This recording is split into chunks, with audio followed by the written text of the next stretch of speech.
This episode is brought to you by Saily. Now, I've got a few trips coming up in the next few months. I'm going to be spending some time in the Caribbean, thankfully, but also overseas in Europe doing lots of work.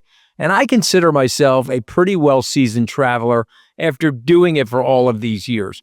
You would think I have it down to a fine art, but certainly I thought I did. But then I was introduced to Saily eSIMs, and my travel has been revolutionized. Changing my SIM is the one thing I always forget can be so time-consuming when traveling, but makes such a difference in my trip when I remember. Saily has the answer. It gives you the choice of eSIMs from over 180 different countries and 8 regions. So you always have a connection when you need it, and you will save a lot of money on roaming fees. All you need to do is download an app once, and it will ensure you stay online, save time, and avoid scams. It's really easy to install, and listeners of the podcast can get an exclusive discount on Saily's eSIMs today by going to saily.com/tripus. Hello and welcome to the Rest is Politics US. I am Anthony Scaramucci. And I am Katty K. Where are you, by the way? I am in Amsterdam right now. I'm speaking at a conference. It's a beautiful day outside, and I have some makeup on, Katty K. I don't know if you noticed, but I'm glossed up here. It's good. Yeah, you look professional. And the makeup artist said to me, "Do you want to take the makeup off?" And I looked at her and said, "No, I'm a very vain person. I want to wear the makeup." There's a YouTube channel to consider in addition to the audio version of this podcast. And now we have videos on Spotify too. I thought how fantastic we can do podcasts, and after being in television broadcasting for the last 25 years of my life, I thought this is going to be great. I don't have to wear hair and makeup anymore. How wrong I was, because actually I am vain too. And the idea of getting on a recording with you, particularly at 7 o'clock in the morning with no makeup on, was just not going to happen. Somebody else is vain too that we might talk about later. Yes, of course. And just remember the word vain and pain. The word vain and pain rhyme for a reason for all the people out there that are vain. They can empathize with me. So, Katty, we want to talk about a few different things today. Why don't you lay it out for us? Because you flipped it on me. We were going to talk about the State of the Union, but we think that's going to be day-old fish by Friday. What do you want to talk about first? Yeah, we're recording this on Wednesday, full disclosure. The State of the Union was last night, and obviously it's dominating news here in America today, but I have covered far too many State of the Unions than is good for my health, and I do know they have a short shelf life. And while there were interesting things about the State of the Union, I think we should start with what is the real news, which is the wave of tariffs that Donald Trump unleashed this week, slapping significant levies on imports from our closest neighbors, Canada and Mexico, increasing tariffs on China. I think we need to look at the reasons behind this, the potential economic fallout. A lot of people are worried, and that's not just people on Wall Street who are worried, but Donald Trump's voters are worried, and why he does this, what it is about Donald Trump that is really wedded to a slightly kind of 1980s view of global economics. And then after the break, we will talk about the longest ever State of the Union address in American history. You were in Amsterdam, which saved you from having to stay up and listen to the whole thing, although you did text me at 4:30 in the morning your time, which was ridiculous. You should have gone to bed. It was not worth staying up for. It's like watching a verbal car crash. I had to get up for it and see what he was saying. I'm going to be honest. I listened to the first 45 minutes, and then I realized he was going to go for another at least 45. I didn't know that he was going to go for a full 100 minutes. And then I went to bed and I just caught up with it this morning, which was just fine by me, but we'll get into that later. Okay, so let's talk about the tariffs, Anthony. And I'm conscious that I'm sort of hearing mutterings in Washington that these tariffs may be revoked, possibly. But I think it's still worth talking about why he's doing them and what they achieve, because in a way, even if they get revoked, I mean, as the Wall Street Journal has said, this is the dumbest trade war in history. And reading the Wall Street Journal at the moment is like Resistance Central. It's extraordinary. They've got, in today's newspaper, they have their first opinion is attacking the tariffs. Their second opinion is attacking J.D. Vance. And then they go on to praise Vladimir Zelensky. So look, if you are a Democrat looking for kind of some consolation somewhere, read the Wall Street Journal at the moment.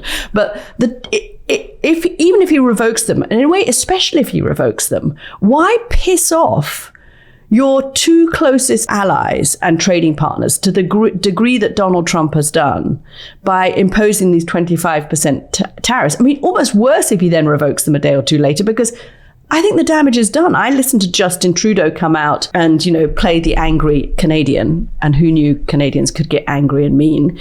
But this has, really united Canadians against America, hasn't it? Yes, I think there are two reactions. The president of Mexico delayed her response till Sunday. So she's in your camp that Mr. Trump is his own human, arbitrary, and capricious policy instrument. He puts things on, he takes things off, puts things on. And so she's waiting to see if they actually stick. Obviously, the markets are faltering, not only here in the United States, but around the world. And so I appreciate what Prime Minister Trudeau said yesterday. I think he's very honest about how he feels about it. I think the sentiment towards the United States has turned. And I think what people don't recognize, and they have to wake up to this, is that the soft power of the United States reinforced the primary economic leadership of the United States, especially for the free world. And so if you want to take away that soft power, you're going to dismantle USAID. You're going to start talking with great bellicosity of rhetoric towards our allies. You're going to undermine our soft power. And I guess my question back to you is, you said the damage is done. My question is it irreparable damage? And let me just give you the hypothetical and then respond to it. If I'm a Canadian leader, or if I'm the secretary that runs NATO, or if I'm a prime minister of the UK, I'm saying, okay, there's something sinister afoot in the United States. There's obviously the body politic is no longer well. There's a group of people in the United States that are sponsoring Donald Trump. They voted for him. Maybe they don't understand the full ramifications of that vote, but there's enough of them that think Europe is freeloading. There's enough of them that think that Canada is getting a $200 billion subsidy from the United States, which in fact they're not, but Donald Trump is saying that. Americans just like buying stuff. Yeah, but I'm wondering if there is irreparable damage, meaning now as a leader in another country, I have to recalculate my feelings towards the United States. And to just, I try to tell people, you want to take all the soft power away, you want to reduce the aid, you're going to make it less acceptable for the U.S. to have the currency. You're going to have the reserve currency the last 100 years has been the United States. People are accepting of that because of the benevolence of the United States. If you want to become a malevolent antagonist country, disavow our allies and do what Trudeau said. You're disavowing your closest friends and you are currying favor with dictators. If that's the direction of the United States, and again, there are Republicans that won't speak out against this, against the Democrats. I don't understand their articulation. Maybe the Wall Street, maybe the new Democratic Party is the Wall Street Journal. Maybe they should read the Wall Street Journal and say this is our platform, right? So, Katty, is it irreparable? So I do think a lot of the damage has been done, and whatever happens to these tariffs in the next 24, 48 hours, as we're recording this, the leaders of both Canada and Mexico are not going to have the same confidence in their country's alliance with the United States that they did a month ago. It's like in a marriage, right? Or a relationship. You can't yell at your partner, then say, I'm terribly sorry for yelling, and think that yell has just evaporated into thin air. It hasn't. It's now in the DNA of the relationship. It's there. Are you talking to Deirdre, my wife Deirdre, on the side? Is that? I can't imagine you ever yell at Deirdre. That's not something I think you would ever do. Are you trying to send me a subliminal message? No, I don't yell at her. God forbid. You're not a yeller, thank God, because I hate yellers. No, you and I are both, as we've established, we're both, don't like confrontations. No, we don't like confrontation, and she believes in snippers. We'll just leave it at that. The reason partly that I wanted to flip the running order of this show and do tariffs first is that I think we have two things happening in parallel which mark a seismic change in America's relationship with the world. And just as we've focused over the last week, and we've talked about it a lot, about America pulling the rug out from under its transatlantic security alliance with Europe and NATO in the form of this Ukraine deal, whatever that deal may finally represent, I think tariffs are part of that same story for Donald Trump. I mean, the whole point after 1945 was to get a world that was more integrated, more peaceful, had fewer conflicts, and free trade between America's allies was an important part of that, just as the NATO security alliance was an important part of that. The tariffs and Ukraine, NATO, and Europe, it's all part of the same story, that Donald Trump is rewriting the world order, and that order has kept us, barring a few kind of, problems in the Balkans, but minor steam releases, has kept the Western Hemisphere aligned and peaceful. And the question is, what happens when you dismantle that order? And I do think some of this, yes, he could say, okay, I'm pulling the tariffs, or I'm degrading the tariffs, or whatever it is. I mean, he'll try and take a win. And I've got the biggest, best border czar ever in Canada, and 3 Mountie policemen went to the border and they found 1 illegal immigrant, and it's unprecedented climb down from the Canadians. He can say all of that, but the damage is done. This is not a win for America. Reconcile this for me as well. Donald Trump on October 2nd, 2019, praised himself on Twitter. He said, we just renegotiated the NAFTA deal. We're now calling it the USMCA with Canada and Mexico. This is a phenomenal deal. That's the deal. That's been the deal that's been in place. The Biden administration adhered to it. He said it was the greatest trade deal ever. It's 4-5 years later. He's now saying who negotiated this bad deal, and he now wants to put tariffs on his own trade deal. So reconcile that for me. Be the trading czar, be his commerce secretary, be Peter Navarro. Channel your Peter Navarro and tell the American people, the UK citizens of the world, why this is good for the United States, the plan that's afoot. I think he always wanted to do tariffs. He has always believed in them. You hear him talking in the 1980s, the 1990s, and he clearly thinks tariffs are a good weapon. He has always felt that countries that have a trade surplus with the United States are somehow abusing their privileges of having access to the American market. So this is really Trump unfettered compared to Trump 1.0. And in Trump 1.0, he had enough of your type of Republicans around him who were saying, no, you can't do big tariffs. This is going to hit the American consumer. These are our allies. And now those people aren't there anymore. And the argument he would make, and the argument he made in the State of the Union is, and he has said, he's admitted, look, there may be a little bit of pain, but we are going to have a massive rebirth of manufacturing in the United States. So the farmers who have been hit already by the counter tariffs from Canada, they are actually going to end up loving this. And the car makers are going to end up loving this because everything will pull back. Let me give you one example that was given to me by Angus King, who's a senator from Maine. And obviously Maine has a big lobster industry. It's pretty much their biggest industry. And Senator King last weekend went to a meeting with Maine lobster farmers. And he explained to me that what happens to a lobster that is caught in Maine that ends up in your restaurant in New York City, it's caught in Maine, it's sent across the border to Canada to be processed, and then it's sent back to the United States to be sold in your restaurant, sold to an American consumer. Well, now that one little Lobster Joey, he's going to get 25% tariffs on him as he goes into Canada to get processed. He comes back to your New York restaurant with another 25% tariffs. He's had 50% of the value has increased on that one little lobster. What's that going to do that to lobster farmers? It's going to decimate lobster farmers. So Donald Trump may say, you're going to love this. Trump then tweeted at Trudeau after his speech and said, well, we're going to dump another 25 on top of the 25. So I don't know. Does that mean you're going to have 50% tariffs? That lobster is becoming like caviar. And I'm, maybe think I'm being bougie for citing lobsters. If you have been to Maine, lobsters are not bougie. That is chicken. That is everybody's lifeblood in that state. It's what they depend on. And they won't survive a 75% price hike on their lobsters, whatever Donald Trump is saying. But his argument is that basically it's going to be made in America, produced in America, bought in America, sold in America, eaten in America.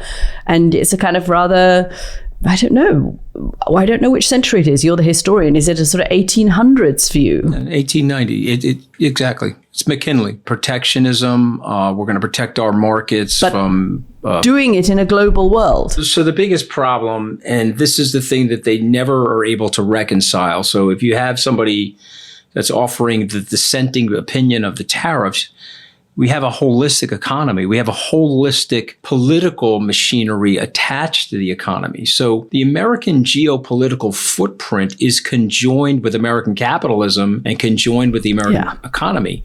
So ladies and gentlemen, we created the security umbrella for the free world to protect those markets so we could sell into those markets. Ladies and gentlemen, we accepted some uneven tariffs so that we could raise living standards in those markets, which would fortify their democracies, fortify the freedom, and create a bigger market for American goods and services. So we flag tankers coming out of the Arabian or Persian Gulf, and we have the U.S. Navy guarding those ships from pirates and potential adversaries so that we can have free-flowing oil for the world and for our own country. And so now the notion that we're not going to do that anymore, and it's America first, and everybody is freeloaded off us. And Trump has maintained his position, you said, from the 80s, and that's correct. He put in 1987 a advertisement in the New York Times derailing our free trade policies. Now, the president at that time, Katty, was Ronald Reagan. There's a great meme going around on TikTok, which I share with everybody, is Reagan discussing the ramifications of protectionism. And Reagan also saying that he was old enough, he lived in the 1930s, and he remembered the Smoot-Hawley tariff acts, and he remembered the crippling level of economic stagnation that protectionism creates in the global society. And so as president in the 1980s, he was promoting free trade, but he was also accepting that because of the size of the American economy, we have to be somewhat lenient with certain trading partners related to politics. So it's a holistic approach. Our political system is conjoined to the economy. And this is the danger of what the Trump people are doing. They think they can pull one string here, Katty, and then that the whole house doesn't collapse. But I think it's very, very dangerous to do what they're doing. And you have reports that they may not do this, right? You've told me before we started the show that they may pull them soon. They may pull them. The markets. I say that's reporting I've heard. We had the Commerce Secretary actually went on Fox News and kind of sort of hinted at that. It just is the confusion level, right? That doesn't help very much. People feel reassured that there is a clear plan, and there could be. We'll have to partly, as Donald Trump will be doing, and I'm sure everyone in your business will be doing, is watching Wall Street and see how the markets responded. And the feeling is that, the markets didn't love what they saw with these tariffs actually going into action. And if they carry on falling, then that could have an impact. Before, I want to talk about how American consumers are feeling, because they're not feeling perhaps as buoyant as they were. Can I flip this on you to give the case for this strategy? I mean, I tried to mount one, but I fear I wasn't doing a very good acting job to mount a solid case for tariffs. What would you say is the best case for this trade strategy? I would say that this is a electric shock therapy for the economy. This is a repudiation of a strategy that started really with the World Trade Organization in 1999. This is a protect America strategy. And the idea, if you put on these massive amounts of tariffs, you're going to incentivize car companies to return to America. You're going to incentivize manufacturing to return to America so that they can participate in this American market. And so this is going to be tough, and people are not going to like it in the short term. But in the long term, it's going to create this massive amount of capital migration into manufacturing back in the American market. The problem with that, though, unfortunately, that's like citing Classics Illustrated, which was a comic book at the Supreme Court. Okay, it's a faulty comment, because you're dealing in a new world. You can't rewind the VHS Betamax tape and go back to 1890. You can't do that. The Americans made a 50-year decision to be where they are. And so what ends up happening is the system gets gamed. The Chinese will produce something up to 49%. They'll ship it to Vietnam where they have their people there and they have their factories there. Exactly what happened last time. Yeah, they complete the process of Vietnam. They ship it to the United States unfettered by the tariffs. And then they're snickering and laughing at the Americans as the Americans are trying to get their products into China, heave-hoed with the tariffs. So the problem with everything that they're doing is that they actually know that it's wrong, but they've drinking the Navarro-Trump Kool-Aid. Howard Lutnick was on Wolf Blitzer's show this week, and I rewound it 4 times. I know Howard forever. Howard and I are friends in New York, and I wish Howard well as the Commerce Secretary, but he has drinking Trump-Aid. It's an orange-flavored substance. It turns your whole face orange. And he's on the news saying, can you believe that the Ukrainians want all the land? And Wolf Blitzer's looking at him saying, it's their land. I mean, it's their sovereign territory. And he's wild with the tariffs. And he's saying that the tariffs are not inflationary and that China has no inflation. If anything, China has deflation. But nobody rebutted Howard. I would have said, Mr. Secretary, China has deflation because these tariffs have crippled the internal mechanisms of their economy. No one's spending any money, so the prices are going down. You get the inflation first, then you get the slowdown in the economy, Katty, then you get the deflation and the sclerosis. Okay, and remember something about our society. We can't handle deflation. Just a quick economic word. If I've borrowed money, and this is a debt-laden society, and now we have deflation, which means the money is worth more, I can't pay back the debt. Let's say say I'm making $70,000 like the average American. I have a $250,000 mortgage, and now you have deflation, so my salary drops.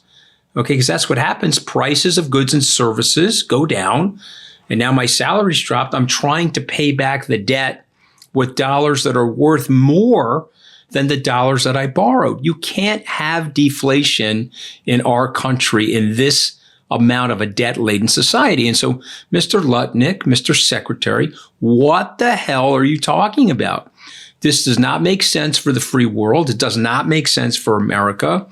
And whether you like it or not, there's other ways to get manufacturing back in America through tax policy and through coordinated capital commitment from the American government, not through tariffs. It's interesting how a couple of people who work on Wall Street, who you probably know, have said to me in the last week how concerned Wall Street people are that people who went into the administration, and they mentioned Howard Lutnick and they mentioned Scott Bessent, who they thought were going to be the kind of grown-ups steering the American economy in a reasonable, healthy direction, how quickly those 2 people in particular are sounding like they've drunk the orange Kool-Aid.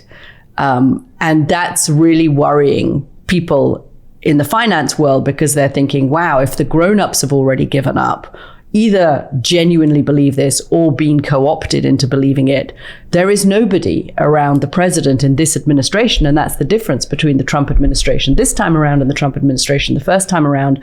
There were people around Donald Trump the first time who said, look, you've got to modify these tariffs. And that's not happening at the moment, which is why you have consumer sentiment, as we are speaking, falling in this country. American consumers are not stupid.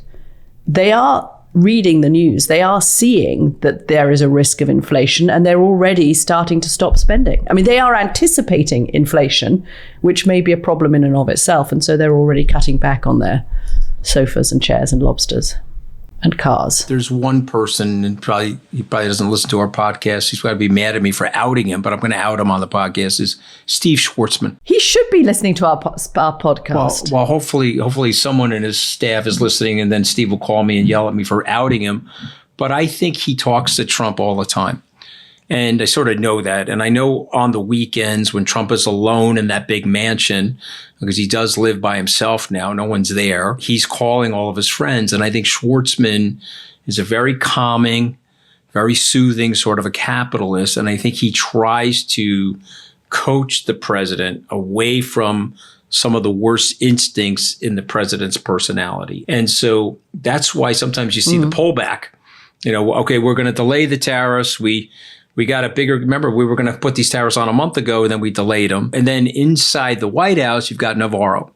And Navarro's decided, and I had to go back and read some of Navarro's writings from about 15 years ago. And I will say this about Peter, certain things he is right about. We needed to recalibrate and right size and make the WTO agreements with China more fair to the American workers. But now we're taking what could have been a scalpel, a surgical scalpel. We've got the proverbial chainsaw out, and we want to operate on the body with a chainsaw. And when you do that, you damage the economic body that you're trying to heal. And so, listen, there's still a tug going on with Trump's personality, and there's still people that are trying to reach him. They don't work in the administration anymore, but they are what I would call the friends of Donald Trump. Doesn't really have friends, we'll say associates, that have given him money that the White House operator calls on the weekend because the president's lonely and he needs to talk to some people. We're going to take a break. Let me just leave you with 3 quick little data points before we do that. American tariffs are now the highest tariffs against other countries since the Second World War. After the 2024 election, Republican consumer confidence in America shot up. It's now flattened. They're no longer feeling so confident. And the people who will be hit by these tariffs overwhelmingly are the bottom 10 and 20% of the American population in terms of wealth.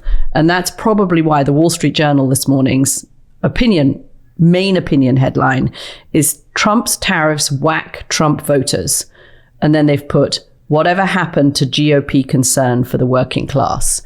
I think kind of the Wall Street Journal is giving the message at the moment to the rest of America, something the Democrats need to start reading. We are going to talk about that wonderful event on Tuesday evening, a bit like we had the Oscars on Sunday night, and Washington, D.C. very meanly is always called Hollywood for ugly people. I think that's so unkind. But anyway. I actually think it's generous. I mean, you think it's unkind. I think it's generous. I mean, these are sourpuss, angry people who are politically vicious, as opposed to like Ozempified people in Hollywood that are all cleaned up, Katty K. And suntans. Anyway, all of those people turned out to Capitol Hill on Tuesday night for the annual State of the Union, which in a president's first term is called a joint address to Congress. It's not known as joint session of Congress. It's not known as a State of the Union. I don't know why. That seems like kind of a weird parliamentary anomaly. And Donald Trump was meant to start at 9 o'clock. He started speaking at 9:30, by which time I was already making my cocoa and wondering how long I had to stay awake. Do you make your own cocoa? I do. Well, I occasionally do if it's like, going to be a long night. And I had got up at 4 a.m. that day for TV. So by 9, I was nodding off a bit. 9:30, he starts. All the members of Congress there, as ever. It's always the theatrics, I think, that are worth watching on State of the Union rather than what's actually said. But we can get into what's actually said in a minute. But to set the scene, the Democrats are all seated. The Republicans are all standing. The president comes in down the aisle. Now, generally speaking, some of those members of Congress will have been sitting for hours beforehand in order to get a seat as close to the aisle as possible so that they get a chance to shake hands with the president as he walks in. Last night, the president, and this is pretty unusual, only shook hands with Republicans. He didn't even look at the Democrats who were lined up. And then halfway down, as he's walking through the aisle, there's a Democratic congresswoman who puts up a sign saying, "This is not normal," which gets caught on television. The Democrats had wondered how to approach their dissent. They didn't stand, obviously, and applaud, except for a couple of the sad stories from the guests who were singled out. But they held up these weird little kind of bingo paddles saying, "This is false," or "liar," or "not true," or "Elon Musk isn't elected." I don't know if that was very effective, but they were kind of left in this position of being dissenters while for 100 minutes, have I said that enough, Donald Trump extolled the immense early achievements and said at one point, "I have accomplished more in 43 days than most administrations accomplished in 4 years or 8 years," and then went on to say he is the most effective president since George Washington. So he has in his mind, do you remember he used to compare himself to Abraham Lincoln? Yeah, he was better than Abraham Lincoln, yeah. He was better than Abraham Lincoln. Now he does admit he is second only to George Washington. That was early on in the speech. I mean, it's difficult. It's hard. It's so hard to listen to this nonsense. But I mean, when I got up at 4:30 and I turned it on and I watched it to the end. So I did miss that part, but there was a couple of things that I want you to react to. One of them was what he said about Rubio. And so he literally hit Rubio with a ray gun. And he basically said, well, here's Marco Rubio and our great Secretary of State. And of course, if things go wrong, we'll know who to blame. And then he said, ha, ha, ha, but he got 100% of the senators to vote for him on his confirmation, which irritated Trump that happened, by the way, because I know his personality. But I know the body language. I know the verbal language of Donald Trump. And Rubio is complaining to people that he's been isolated out of some policy decisions, some diplomacy. He's also had some diplomacy hijacked by J.D. Vance, who's gaffing left and right. He said that these European countries like the UK and France, et cetera, have not been involved in any type of war making over the last 30 or 40 years. In the meantime, they were in Afghanistan and Iraq with us. Thousands of servicemen perished in those countries, fighting alongside of us after the invocation of Article 5 of NATO. So what's your reaction to all of that? Yeah, I mean, briefly on the J.D. Vance stuff, which is the second headline in the Wall Street Journal this morning, J.D. Vance's Forgotten Wars. That has caused an enormous amount of disquiet, obviously, upset, fury is probably the better word, among America's allies. 475 Brits died in Afghanistan, 179 died in Iraq. France didn't send troops to Iraq, but it sent 70,000 troops to Afghanistan. But the glib way with which J.D. Vance, who is not a stupid person, dismissed European involvement and then tried to clean it up by saying, I didn't actually say France and Britain, but that's irrelevant because the only forces that have said that they are going to go to put boots on the ground in Ukraine are French and British forces. If J.D., there's kind of lack of statesmanliness there, but it puts Rubio in this very difficult position because Marco Rubio is not somebody who is actually as inclined inherently to jump in and be full MAGA. I mean, I was thinking back to the 2016 election when Marco Rubio, in the last weeks of that election, that was when you were on the campaign trail with Donald Trump, kind of decided to go full Trump. Do you remember that? It was a really awkward period. And he kind of started heckling Trump on the debate stages in the way that Trump had been heckling the others. So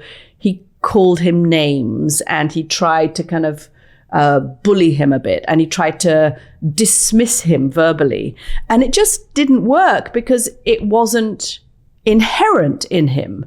And I think what everyone is seeing play out at the moment is the fact that Marco Rubio might go on television and say, I'm so grateful to Donald Trump for standing up for America and making America strong again. And Vladimir Zelensky was terribly disrespectful and should have come, on bended knee. But you sort of just know he doesn't believe it. I mean, it doesn't work. And therefore, that's why he gets the ray gun treatment. He can't go on television enough and say Donald Trump is great and Zelensky behaved poorly because somehow his body language in that Oval Office meeting when he was with Zelensky, as you said last week, made it look like he wanted to disappear into the sofa. Yeah, I mean, everything you're saying, I'm shaking my head at because principle versus personal power decision now. You have to marry your principles to your personal power and go forward if they're congruent. But if they're incongruent, which they are right now, it's so blatantly obvious that they are. And it's not going to work out well for Marco Rubio. I just give him a news flash. He likely doesn't listen to us, but if he did listen to us, I would say Senator or Secretary Rubio, you're getting isolated by Musk and Vance, and you're getting isolated by the supercharged MAGA people. They're cutting you out because they don't see you as ideologically pure to them. So all your past statements are actually hurting you inside the administration. Moreover, Trump just took a big shot at you, okay? And everything that Trump says in quote unquote jest, he means. And so he's like, hey, man, we're going to blame everything that goes bad on you. Also, they put him in these weird positions. They sent him down to Panama. He has a Latin American heritage, and he's down in Panama talking to the president of Panama. And they're obviously now, BlackRock is buying the 2 ports from the Hong Kong company that has been overseeing those ports. It's, I guess, a piece of good news in Trump world. I was surprised that didn't come up in the State of the Union, actually. Yeah, it did. Marginally, it did. He said marginally that where stuff is returning to American hands. And it was an implication that it was Panama. But my point is, Marco, I'm not your advisor, but if I were your advisor, you're finished anyway. You're the Kevin McCarthy of secretaries of state. You're the Kevin McCarthy of Marco Rubio's. Okay, you're going to be out of a job soon. You're either going to be isolated by the puritanical MAGA, or you're going to be out of a job because you're not going to be able to stomach it. It's like one or the other. So what are you doing exactly? And you could be part of the resistance story in the Republican Party. You could be like, hey, I looked at this, not up for it. And we have to go back to the principles that make us American. I'm here in Amsterdam, and somebody said to me, what is the most un-American thing that President Trump has done in the 7 weeks since he was president? And I said it was the rebuking and the berating of President Zelensky in the Oval Office. And Katty, just hear this example for 30 seconds. I am living in a mansion, and you are part of the homeowners association. You have a smaller house than me. I'm in the mansion. We have an arsonist sets fire to your house. This is actually probably accurate. Can we just say that, given our relative incomes? Oh, I knew you were going to say that. You were going to try to make me out to be more posh than you. But everybody on YouTube can see your background in this splendid house, and I am here in this lowly hotel room. Poor Anthony. Well, there's no swimming pool and fountain like there was in the Cayman Islands last week. No. There's nobody. Could somebody turn off that fountain in the back, please? Okay, but Katty, just go with this analogy for a second. You'll get where I'm going. I'm in the mansion. You call me. There's an arsonist setting fire to your house. And now there's a fear that the arsonist is going to set fire to other houses in the neighborhood. And I invite you into my living room. And rather than helping you, I've got my garden hose out there trying to help you, but I'm rebuking you in the living room. You see, and it's so un-American. It's so against the principles. He's referencing himself as George Washington. Let's remind people, when Adams was having trouble with the British militia in Massachusetts, Washington sent his militia from Virginia, and everybody was surprised. And Washington said, we're in it together. We are in this together. That's been an American idea for freedom since the beginning. And so that to me was so un-American. And Rubio then puts out a tweet about how great it was and how tough America is. But it's not. It has sent shockwaves and reverberation through the global society and certainly the free world. So I think Rubio's toast, to be totally candid, and it's just a matter of time, and it's sad to see. I'm going to be counting in Scaramucci's the departure of Marco Rubio. I will say one thing that I think we have to distinguish between what Trump is doing that is popular with his base and what Trump is doing that is unpopular with his base. Because Trump's approval ratings are down since he took office. They're lower than where Joe Biden's were at this point in taking office, but they haven't cratered. And all of the reporting that I see from around the country is that you can kind of divide it into 2 buckets. It's a bit like the first part of this program, the second part of this program. The things that Donald Trump are doing on the economy, people aren't liking. So his approval ratings amongst Republicans is declining because he is not doing enough to address prices. And many people voted for Donald Trump because they love Donald Trump, but many people voted for him to bring down the famous price of eggs. But there are definitely things that Donald Trump is doing that the Republican base is very happy with, and not just the base, that the Republican swing voters who voted for him are happy. They are happy that border crossings have slowed to almost zero. They are happy, actually, to see America pull back from Ukraine. That argument was never made particularly well by Ukraine supporters here in Washington, either Democrats or Republicans. I was struck when I was traveling around the country for the midterm elections in 2022, and I was doing a documentary on Donald Trump, and I was asking people about Trump and whether he was going to come back again. And I was struck by how many Democrats, without me asking them, said, why are we spending $40 billion in Ukraine when we've got so much inflation here and we've got so many problems here? The documentary wasn't about Ukraine. I wasn't asking about Ukraine, but this was Democrats as well as Republicans talking about Ukraine. So I think actually that is still popular.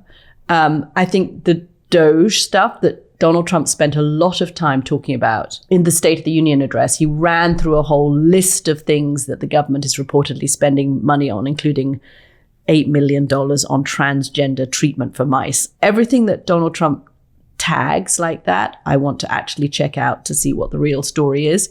But you can see why $8 million on transgender treatment for mice would probably cause a lot of people around the country to say, what the fuck? I mean, we have a massive deficit. We're massively overspending. The government is bloated. And it was quite a clever moment, I thought, in the State of the Union speech, where he spent about 4 or 5 minutes just going through all the crazy stuff that they said they found in government spending. And that has wide support amongst the American people. They don't perhaps love the way it's being done. They don't like the chaos, and they don't necessarily like the cruelty. And I think you're hearing from Republicans to Elon Musk and the White House, can you dial that down? But Donald Trump still has an enormous amount of support. When he stood up there in Congress, the chants of USA, USA, and the kind of cheers and the Republican confidence in this new president and in the agenda was on full display.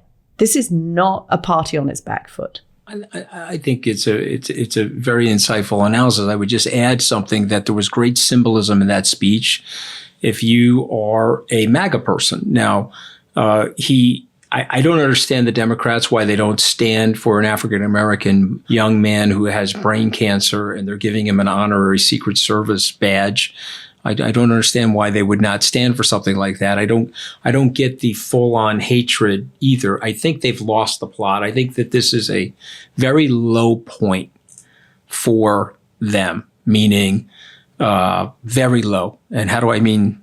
Like so low that it's like 1984 after the Ronald Reagan landslide of Mondale. They've lost the plot. They're disorganized. They have no leader that you can turn to say, okay, we're going to organize the dissent. There's no bold strategy. Whatever. You hate Donald Trump. He's a bold guy. He's coming up with bold ideas, and he's galvanized a group of people behind him.